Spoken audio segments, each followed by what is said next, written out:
Good evening बच्चों, स्वागत है आपके अपने यूट्यूब चैनल जिज्ञासा क्लासेस में। मैं सुधांशु सर आज आप लोगों के लिए इकोनॉमिक्स का ऑब्जेक्टिव क्वेश्चन लेकर आया हूँ, जो कि टॉप 25 क्वेश्चन रहेगा, जो कि आपको सीधे लुसेंट से या बुक से देखने को मिलेगा। सब क्वेश्चन लुसेंट के बुक से देखने को मिलेगा। साथ साथ यह क्लास एनसीईआरटी पैटर्न पर रहेगा और यह क्लास का मुख्य उद्देश्य है कि कोई भी बीपीएससी एग्जाम हो या कोई भी एग्जामिनेशन हो, हर वह छोटा से छोटा वैकेंसी, हर वह बड़ा से बड़ा वैकेंसी जिसमें सीधे यह लुसेंट से ही क्वेश्चन देखने को मिलते हैं।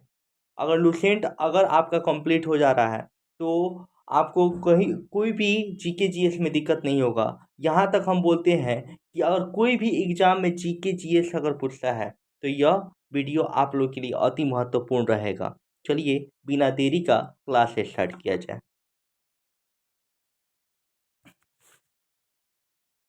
देखिए, पहला क्वेश्चन क्या कह रहा है कि अर्थव्यवस्था जो होता है इसके कितने कार्य होते हैं। ऑप्शन नंबर ए कह रहा है 4, ऑप्शन नंबर बी कह रहा है 5, ऑप्शन नंबर सी कह रहा है 3 और ऑप्शन नंबर डी कह रहा है 2। तो याद रखिएगा, यहाँ पे ऑप्शन नंबर डी सही होगा। यानी अर्थव्यवस्था के जो होते हैं कार्य कितने होते हैं, तो वो भी कौन कौन सा कार्य होता है। पहला कार्य होता है वस्तुओं एवं सेवाओं का उत्पादन। वस्तुओं एवं सेवाओं का उत्पादन एवं सेवाओं का उत्पादन, सेवाओं का क्या, सेवाओं का उत्पादन। और दूसर का क्या होता है, तो दूसर का होता है रोजगार में सृजन। रोजगार में सृजन। तो यहाँ पे ऑप्शन नंबर कौन सा सही होगा प्यारे बच्चों, तो यहाँ पे ऑप्शन नंबर डी सही होगा। यानी कि अर्थव्यवस्था के कार्य कितने होते हैं, तो 2 होते हैं।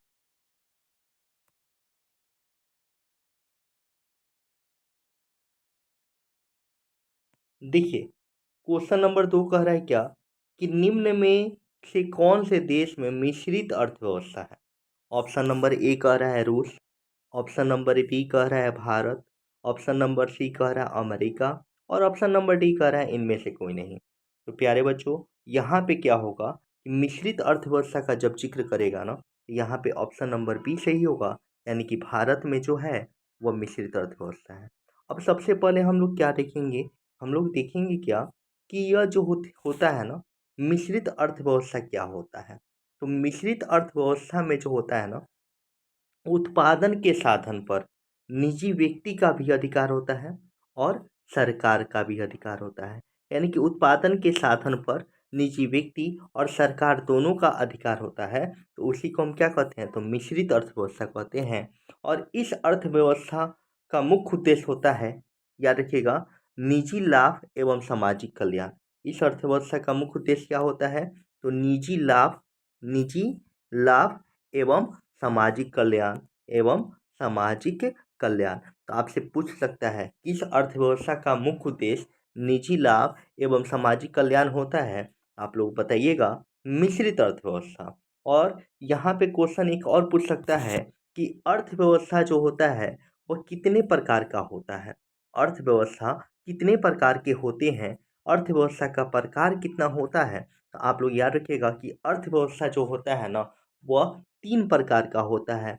एक होता है पूंजीवादी, एक होता है पूंजीवादी, एक होता है समाजवादी, एक होता है समाजवादी और एक होता है मिश्रित। याद रखिएगा, एक होता है मिश्रित। मिश्रित याद रखिएगा कि अर्थव्यवस्था जो होते हैं ना, वह 3 प्रकार के होते हैं। एक होता है पूंजीवादी, एक होता है समाजवादी और एक होता है मिश्रित। तो पूंजीवादी अर्थव्यवस्था, अब टॉपिक क्या समझेंगे कि यह पूंजीवादी पूंजीवादी अर्थव्यवस्था क्या होता है। तो इसमें जो होता है ना, उत्पादन के साधन पर निजी व्यक्ति का अधिकार होता है। इसका अधिकार होता है, निजी व्यक्ति का अधिकार होता है। तो यह क्या कहलाता है, पूंजीवादी अर्थव्यवस्था कहलाता है। और इसका मुख्य उद्देश्य, यानी कि पूछ देगा आपसे कि पूंजीवादी अर्थव्यवस्था का मुख्य उद्देश्य क्या होता है। तो मुख्य उद्देश्य इसका जो होता है ना, वह निजी लाभ होता है। क्या होता है, निजी लाभ। याद रखिएगा। सॉरी, थोड़ा सा पेन बढ़िया नहीं चल रहा है, लेकिन हम यहाँ पे लिखने का प्रयास कर रहे हैं। देखिए, क्योंकि इसका बैटरी ख़त्म हो गया है। देखिए, इसका जो होगा ना कि पूंजीवादी अर्थव्यवस्था, पूंजीवादी जो होता है ना, पूंजीवादी पूंजीवादी अर्थव्यवस्था जो होता है, इसका उद्देश्य जो होता है ना, उद्देश्य याद रखिएगा उसका क्या उद्देश्य होता है? तो याद रखिएगा निजी लाभ, निजी लाभ याद रखिएगा। यानी कि पूंजीवादी अर्थव्यवस्था जो होता है उसका मुख्य उद्देश्य निजी लाभ होता है, याद रखिएगा। अब देखिए, अब समाजवादी अर्थव्यवस्था पूछेगा, समाजवादी। तो समाजवादी जब पूछेगा, देखिए हम यह नहीं कि सिर्फ ऑब्जेक्टिव करा रहे हैं, ऑब्जेक्टिव के साथ साथ मेरा उद्देश्य यह होता है कि उसके बारे में हम आपको पूरा बढ़िया से समझा दें कि समाजवादी अर्थव्यवस्था अब इसका मुख्य उद्देश्य क्या होता है। तो इसका मुख्य उद्देश्य होता है सामाजिक कल्याण, सामाजिक कल्याण याद रखिएगा। यानी पूछ देगा कि किस अर्थव्यवस्था का मुख्य उद्देश्य सामाजिक कल्याण होता है, याद रखिएगा समाजवादी अर्थव्यवस्था। आपसे ये क्वेश्चन एक तरीका से और पूछ सकता है कि समाजवादी अर्थव्यवस्था जो है वह कहाँ प्रचलित है। तो याद रखिएगा, यहाँ पे बता, रूस में कौन अर्थव्यवस्था प्रचलित है? तो समाजवादी। रूस में कौन सी अर्थव्यवस्था प्रचलित है? समाजवादी। भारत में कौन सी अर्थव्यवस्था प्रचलित है? तो मिश्रित। भारत में कौन सी अर्थव्यवस्था प्रचलित है? मिश्रित। अमेरिका में कौन सी अर्थव्यवस्था प्रचलित है? तो कौन सी अर्थव्यवस्था? तो पूंजीवादी। ध्यान दीजिएगा। और इनमें से कोई नहीं, यहाँ पे ऑप्शन डी नंबर है। लेकिन आपसे क्वेश्चन क्या कह रहा है इसको देखिएगा कि निम्न में से कौन से देश में मिश्रित अर्थव्यवस्था है। तो ऑप्शन नंबर यहाँ पे अभी बताया है कि भारत में जो है मिश्रित अर्थव्यवस्था है। यहाँ पे ऑप्शन बी जो होगा राइट होगा। देखिए नेक्स्ट क्वेश्चन क्या कह रहा है कि नेक्स्ट क्वेश्चन कह रहा है क्या कि निम्न में से कौन प्राथमिक क्षेत्र कहलाता है। पहली बात, आगे हम समझेंगे कि यह प्राथमिक क्षेत्र होता क्या है, कि प्राथमिक क्षेत्र पूछेगा आपसे। आगे चलिए ऑप्शन देख लीजिए, ऑप्शन क्या क्या दिया है। कह रहा है क्वेश्चन, क्या निम्न में से कौन प्राथमिक क्षेत्र कहलाता है। ऑप्शन नंबर ए कह रहा है उद्योग क्षेत्र, ऑप्शन नंबर बी कह रहा है कृषि क्षेत्र, ऑप्शन नंबर सी कह रहा है सेवा क्षेत्र, और ऑप्शन नंबर डी कह रहा है इनमें से कोई नहीं। Very good questions. और याद रखिएगा, आपको पता होना चाहिए कि उद्योग क्षेत्र जो होता है ना वह द्वितीय क्षेत्र को कहते हैं। द्वितीय क्षेत्र जो होता है उसको हम किस क्षेत्र के तहत मानते हैं? तो उद्योग क्षेत्र के तहत। कृषि क्षेत्र जो होता है ना वह प्राथमिक क्षेत्र के तहत आता है। किस क्षेत्र के तहत आता है? तो प्राथमिक क्षेत्र के तहत आता है। और सेवा क्षेत्र जो होता है ना वह तृतीय क्षेत्र के तहत आता है, तृतीय क्षेत्र। तो देखिए अर्थव्यवस्था की संरचना पूछ देना, अर्थव्यवस्था की संरचना पूछ दे, संरचना। तो अर्थव्यवस्था की संरचना तीन होती है। कितनी होती है? तीन। कौन कौन सा? प्राथमिक, प्राथमिक क्षेत्र, द्वितीय क्षेत्र और तृतीय क्षेत्र। तो प्राथमिक क्षेत्र को हम कृषि क्षेत्र कहते हैं। ध्यान दीजिएगा, पहला याद रखिएगा कि प्राथमिक क्षेत्र होता है, प्राथमिक, प्राथमिक क्षेत्र याद रखिएगा। दूसर का जो होता है वह द्वितीय क्षेत्र होता है, द्वितीयक क्षेत्र, ठीक है। और तीसर का जो होता है वह तृतीयक क्षेत्र होता है, तृतीयक क्षेत्र। क्लियर? याद रखिएगा, अगर आपसे पूछ रहा है कि निम्न में से कौन प्राथमिक क्षेत्र है, तो प्राथमिक क्षेत्र किसे कहते हैं? तो इस क्षेत्र के अंतर्गत, प्राथमिक क्षेत्र के अंतर्गत पूछ दे कि प्राथमिक क्षेत्र के अंतर्गत क्या क्या शामिल होता है, तो कृषि क्षेत्र शामिल होगा। तो यहाँ पे प्राथमिक क्षेत्र किसे कहेंगे? तो कृषि क्षेत्र को कहेंगे। यहाँ पे ऑप्शन नंबर बी जो होगा वह सही होगा। नेक्स्ट क्वेश्चन क्या कह रहा है कि भारत में सेवा क्षेत्र को, भारत में सेवा क्षेत्र को सामान्यतः कितने भागों में बांटा गया है। देखिए भारत में सेवा क्षेत्र को सामान्यतः दो भागों में बांटा गया है। अब क्वेश्चन क्या कह रहा है कि भारत की राष्ट्रीय आय में, भारत की राष्ट्रीय आय में किस क्षेत्र का सर्वाधिक योगदान है। अभी आप पढ़े थे कि क्षेत्र जो होता है ना, आगे सबसे पहले आगे क्षेत्र के बारे में समझ लीजिए कि क्षेत्र क्या होता है क्या नहीं होता है। सबसे पहले हम जानेंगे बुआ कि आर्थिक संरचना, अर्थव्यवस्था की संरचना, अर्थव्यवस्था की हम संरचना के बारे में जानेंगे कि अर्थव्यवस्था की संरचना जो होती है वह तीन होती है, ठीक है।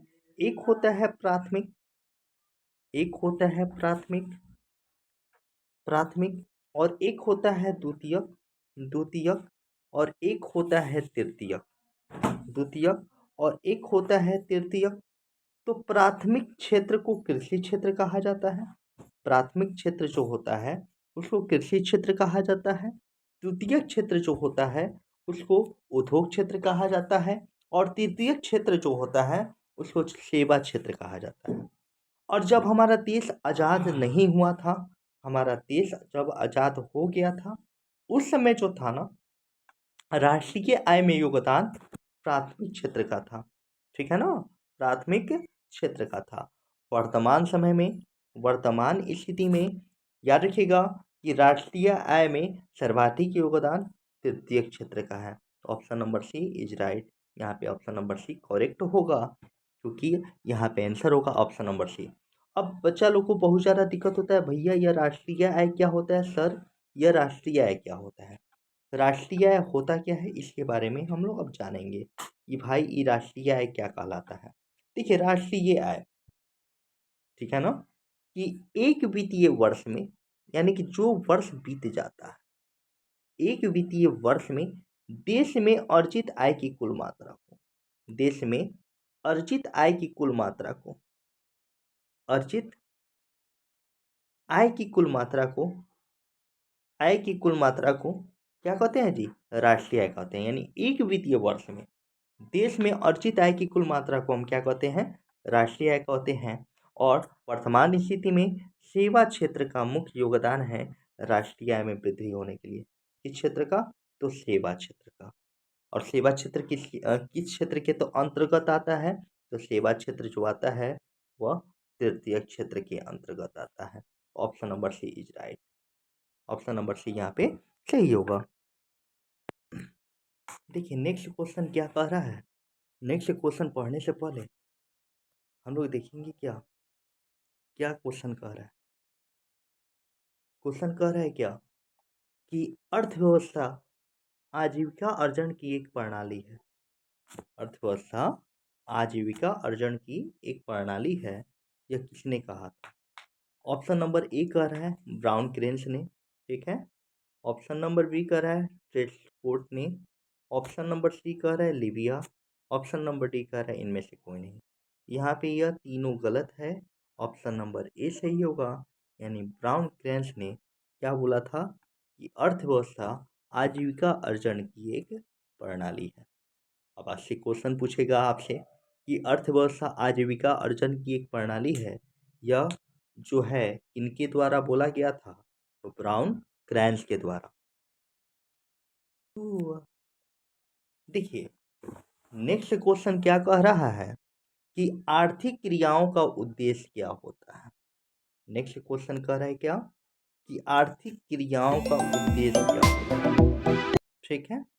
तो आर्थिक क्रिया का उद्देश्य होता क्या है। देखिए कोई भी व्यक्ति कार्य करता है, हम आपको पढ़ाने का कार्य कर रहा है। देखिए क्वेश्चन क्या कह रहा है, 7 नंबर क्वेश्चन क्या कह रहा है, चलिए देखा जाए।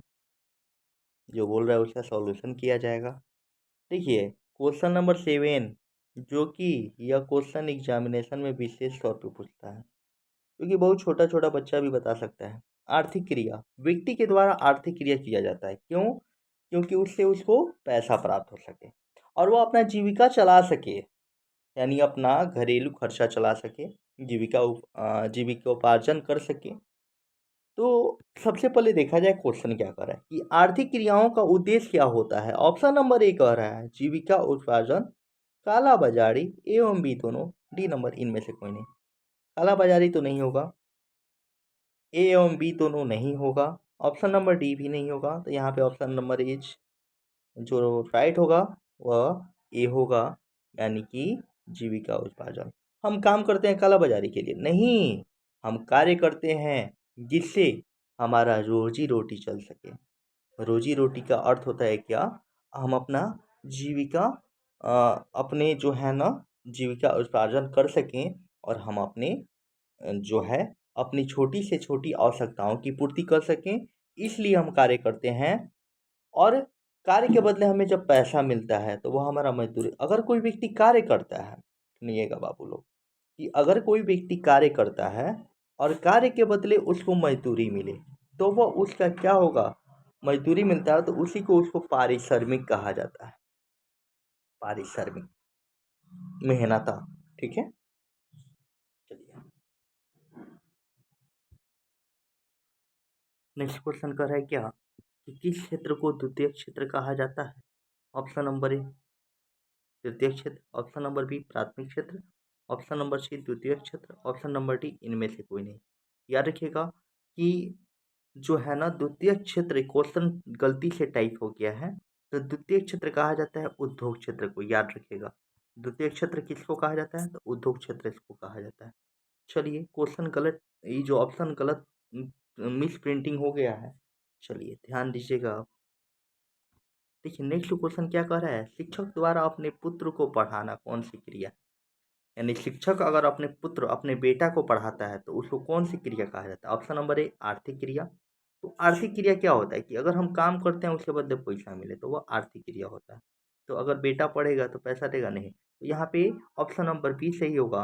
अनार्थिक क्रिया के तहत आता है, याद रखिएगा कि पुत्र के द्वारा शिक्षक के द्वारा अपने पुत्र को पढ़ाना एक अनार्थिक क्रिया है। यानी ऑप्शन नंबर बी यहाँ पे सही हो जाएगा। चलिए देखा जाए अगला क्वेश्चन। देखिए नेक्स्ट क्वेश्चन कह रहा है क्या, इनमें किसका अर्थव्यवस्था में योगदान नहीं है? यानी कौन सा ऐसा क्षेत्र है जिसका योगदान अर्थव्यवस्था में नहीं है? ऑप्शन नंबर ए प्राथमिक क्षेत्र, ऑप्शन नंबर बी तृतीय क्षेत्र, ऑप्शन नंबर सी काला बाजारी और ऑप्शन नंबर डी इनमें से कोई नहीं। यहाँ पे ऑप्शन नंबर जो होगा सी सही होगा, यानी कि काला बाजारी। काला बाजारी, याद रखिएगा, काला बाजारी। देखिए नेक्स्ट क्वेश्चन कर रहा है क्या कि भारत की आर्थिक व्यवस्था है। तो ऑप्शन नंबर ए कर रहा है मिश्रित, ऑप्शन नंबर बी कर रहा है पूंजीवादी, ऑप्शन नंबर सी कर रहा है समाजवादी, ऑप्शन नंबर डी कर रहा है इनमें से कोई नहीं।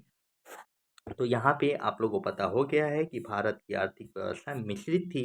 यानी ऑप्शन नंबर ए सही होगा यहाँ पे। ऑप्शन नंबर ए सही होगा। कौन सा ऑप्शन सही होगा? ए, यानी कि भारत की आर्थिक व्यवस्था कैसी है? तो मिश्रित है। कैसी है? मिश्रित है। चलिए अगला क्वेश्चन देखा जाए। देखिए नेक्स्ट क्वेश्चन क्या कह रहा है कि वर्तमान समय में, सॉरी, क्वेश्चन क्या कह रहा है कि वर्तमान समय में आर्थिक विकास में किस क्षेत्र का योगदान सर्वाधिक है? वर्तमान समय में, वर्तमान समय में आर्थिक विकास में किस क्षेत्र का योगदान सर्वाधिक है, इसके बारे में बताना है। किस क्षेत्र का योगदान, ओह सॉरी, गलती हो जा रहा है बार बार। योगदान सर्वाधिक है, सर्वाधिक है बताना है हमको। ऑप्शन नंबर ए कर रहा है प्राथमिक क्षेत्र, ऑप्शन नंबर बी कर रहा है तृतीय क्षेत्र, ऑप्शन नंबर सी कर रहा है द्वितीय क्षेत्र, ऑप्शन नंबर डी कर रहा है इनमें से कोई नहीं। तो वर्तमान स्थिति का बात कर रहा है तो तृतीय क्षेत्र है, यानी ऑप्शन नंबर बी। अगर वही बोलता, वर्तमान स्थिति नहीं बोलता तो ऑप्शन नंबर ए सही होता। वर्तमान स्थिति बोल रहा है तो यहाँ पे ऑप्शन नंबर बी सही होगा। चलिए नेक्स्ट क्वेश्चन देखा जाए।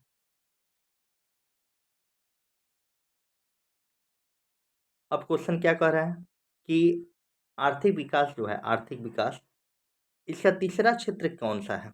देखिए ऑप्शन नंबर ए कह रहा है कृषि, ऑप्शन नंबर बी कह रहा है सेवा, ऑप्शन नंबर डी कह रहा है उद्योग और option number, sorry, option number C कह रहा है उद्योग और ऑप्शन नंबर डी कह रहा है इनमें से कोई नहीं।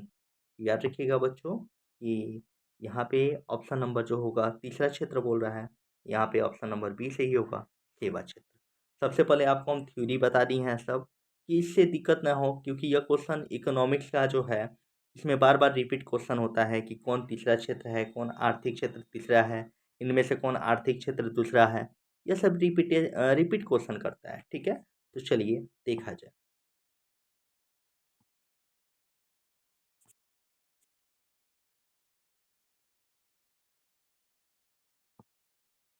कह रहा है कि आर्थिक क्रियाओं में कौन प्राथमिक क्षेत्र से संबंधित नहीं? ठीक है, आर्थिक क्रियाओं में कौन प्राथमिक क्षेत्र से संबंधित नहीं है? Option number A banking, banking, option number B कृषि, ऑप्शन नंबर सी कुटीर उद्योग, ऑप्शन नंबर डी बिजली। तो आपको ध्यान देना होगा कि प्राथमिक क्षेत्र के तहत आता है कृषि, पशुपालन, मत्स्य पालन, खनन, ठीक है। यह प्राथमिक क्षेत्र के तहत आता है, ठीक है। तो प्राथमिक क्षेत्र से संबंधित नहीं है, तो यहाँ पे ऑप्शन नंबर ए सही होगा, यानी बैंकिंग क्षेत्र जो है वो प्राथमिक क्षेत्र से संबंधित नहीं है। कह रहा है कि एक समाजवादी अर्थव्यवस्था में सर्वाधिक बल किस पर दिया जाता है? ऑप्शन नंबर ए लोक कल्याण पर, ऑप्शन नंबर बी निजी लाभ पर, ऑप्शन नंबर सी ए एवं बी दोनों, ऑप्शन नंबर डी इनमें से कोई नहीं। याद रखिएगा, समाजवादी अर्थव्यवस्था आप लोगों को पढ़ाया है, इसमें सामाजिक कल्याण यानी लोक कल्याण पर ध्यान दिया जाता है। यहाँ पे ऑप्शन नंबर ए सही होगा। चलिए नेक्स्ट क्वेश्चन देखा जाए। देखिए नेक्स्ट क्वेश्चन कर है, योजना आयोग को बदलकर कौन सा आयोग बना दिया गया? योजना आयोग का गठन आपको पता होना चाहिए कि 15 मार्च 1950 को हुआ था और योजना आयोग का नाम बदलकर नीति आयोग कर दिया गया था। कौन सा आयोग कर दिया गया था? नीति आयोग, यानी ऑप्शन नंबर यहाँ पे ए सही होगा। याद रखिएगा, योजना आयोग का नाम परिवर्तित करके कौन सा आयोग कर दिया गया? नीति आयोग। योजना आयोग का गठन 15 मार्च 1950 को हुआ था। ठीक है, चलिए देखिए बच्चों, अगर मेरे YouTube चैनल पर नए हो तो मेरे YouTube चैनल को लाइक करें, सब्सक्राइब करें और शेयर ज़रूर करें। ठीक है, और क्योंकि वीडियो बनाने में बहुत मेहनत लगता है और आप लोग के लिए रेगुलर जो है क्लास लाया जाता है, आप लोग वीडियो को ज़रूर लाइक करें। अगर पसंद आया तो लाइक करें, सब्सक्राइब करें और शेयर ज़रूर करें। ठीक है, चलिए नेक्स्ट क्वेश्चन क्या कर रहा है, भारत में योजना आयोग का गठन कब हुआ था? ये ना पता है कि भारत में योजना आयोग का गठन 15 मार्च 1950 को हुआ था। 15 मार्च 1950। तो आंख मूंदकर जहाँ ऑप्शन में दिया हो 15 मार्च 1950, अब डायरेक्ट जो है उस पर टिकअप कर दीजिए, यानी यहाँ पे ऑप्शन नंबर बी, यानी 15 मार्च 1950 को योजना आयोग का गठन हुआ था। योजना आयोग अब पूछ देगा आपसे, योजना आयोग जो होता है इसका कार्य क्या होता है? तो आप लोग जवाब दीजिएगा, योजना आयोग का कार्य होता है पंचवर्षीय योजना तैयार करना। कौन सा योजना तैयार करना? पंचवर्षीय योजना तैयार करना। देखिए क्वेश्चन क्या कर रहा है, भारत में नीति आयोग का अध्यक्ष कौन होता है? देखिए, योजना आयोग का अध्यक्ष पूछेगा, नीति आयोग का अध्यक्ष पूछेगा, तो आप सीधे ऑप्शन नंबर ए कह रहा है प्रधानमंत्री, ऑप्शन नंबर बी कह रहा है राष्ट्रपति, ऑप्शन नंबर सी कह रहा है मुख्यमंत्री, ऑप्शन नंबर डी कह रहा है इनमें से कोई नहीं। तो आप सीधे जवाब दीजिएगा, ऑप्शन नंबर ए क्या होगा? प्रधानमंत्री। योजना आयोग का अध्यक्ष पूछे, एनडीसी का अध्यक्ष पूछे या नीति आयोग का अध्यक्ष पूछे, तो इन सभी का अध्यक्ष जो होता है ना, वह होते हैं जो हमारे प्रधानमंत्री होते हैं। वर्तमान समय में पूछ रहे नीति आयोग का अध्यक्ष कौन है, तो आप बताइएगा, श्री नरेंद्र मोदी जो हैं वह नीति आयोग के अध्यक्ष हैं। ठीक है, चलिए देखिए नेक्स्ट क्वेश्चन क्या कह रहा है कि भारत में नीति आयोग की स्थापना कब हुई थी? ऑप्शन नंबर ए कह रहा है 1 मार्च 1950, ऑप्शन नंबर बी कह रहा है 1 जनवरी 1955, ऑप्शन नंबर सी कह रहा है 1 जनवरी 2015, ऑप्शन नंबर डी कह रहा है इनमें से कोई नहीं। तो यहाँ पे ऑप्शन नंबर सी होगा, यानी 1 जनवरी 2015 को नीति आयोग की स्थापना हुई थी। देखिए क्वेश्चन क्या कह रहा है कि भारत में राष्ट्रीय विकास परिषद का अध्यक्ष कौन होता है? ऑप्शन नंबर ए प्रधानमंत्री, ऑप्शन नंबर बी राष्ट्रपति, ऑप्शन नंबर सी मुख्यमंत्री, ऑप्शन नंबर डी इनमें से कोई नहीं। तो बच्चों यहाँ पे ऑप्शन नंबर जो सही होगा ए सही होगा, यानी प्रधानमंत्री जो होते हैं हमारे, जो है राष्ट्रीय विकास परिषद के अध्यक्ष होते हैं। अच्छा बच्चों, यहाँ तक क्लास आज समाप्त कर दिया जाता है और कल से पुनः क्लास जो है आपके 8 बजे ही लिया जाएगा। कल से लाइव क्लास लिया जाएगा, ठीक है? और यहाँ तक जुड़ने के लिए बहुत-बहुत धन्यवाद। अगर मेरे यूट्यूब चैनल पर नए हो तो मेरे यूट्यूब चैनल को लाइक करें, अपने यूट्यूब चैनल को लाइक करें। यह मेरा चैनल नहीं है, यह आप लोगों का चैनल है। आप अपने प्यारे यूट्यूब चैनल जिज्ञासा क्लासेस को लाइक करें, सब्सक्राइब करें और शेयर ज़रूर करें, ठीक है? चलिए यहाँ तक। जय हिंद, जय भारत।